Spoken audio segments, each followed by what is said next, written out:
Hilo inaweza kuwa sababu ambayo inamfanya Ricardo Momo asipewe majukumu mazito ndani ya lebo ya WCB, kwa sababu by that time tulishai kumuona Ricardo Momo akisimama kama manager wa baadhi ya wasanii ambao walikuwa chini ya WCB, lakini sasa hivi Ricardo mebaki tu kwenye mambo ya utangazaji zaidi, labda kwenye mambo mengine ambayo ni ya kifamilia zaidi uwezo unasaidia, lakini sio 100% kwamba utasema Ricardo Momo yuko na msanii fulani, Ricardo Momo yuko na, kwa sababu ya lifestyle hiyo. Sasa hata bosi anajaribu kukupunguzia majukumu yanaweza kukuingiza wewe katika maisha ambayo wewe anaona kabisa kwamba huyu mtu hayapendi haya maisha.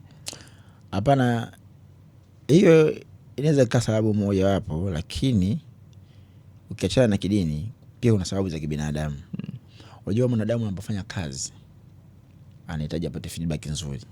Shauri nzuri sasa unapoona wale ambao unawatumikia hawaoneshi ushirikiano mzuri, huwa inakata. Shauri nzuri, yani huwa inavunja sana moyo. Unajua hatukuumbwa kamilifu wote.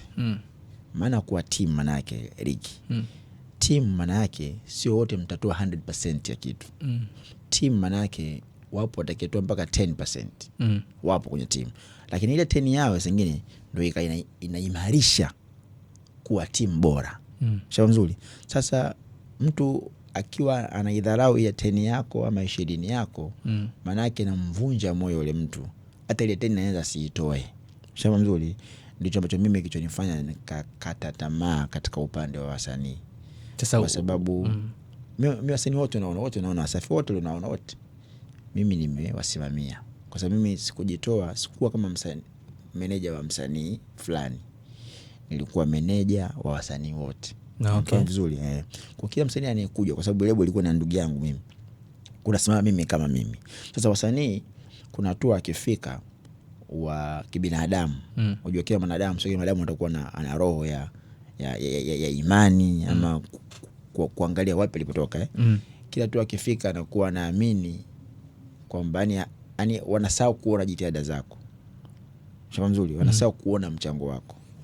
Kwa sababu wanataka, kwa sababu wao wanakuwa haraka zaidi tofauti na sisi manager. Shauri nzuri, kutokana na muziki jinsi unavyokuwa na lebo ilikuwepo. Ile lebo inafanya kwamba ghafla tunakuta msanii ana uwezo wa kwenda Nigeria, ana uwezo wa kwenda Ghana. Shauri nzuri. Afu nakuta katika hiyo safari wewe manager kumbe bado umebaki kwenye local. Yaani umebaki kwamba kupeleka CD, clubs kupeleka CD, Wasafi kupeleka CD, zingine Crown, umebaki zingine kusambaza nyimbo, umebaki katika misingi ile yake nyumbani. Afu msanii tayari ana msingi wa international. Umemfahamu vizuri hapo. Sasa yeye anaona kama mzigo. Sio ku upgrade inayofika. Sio kitu kibaya.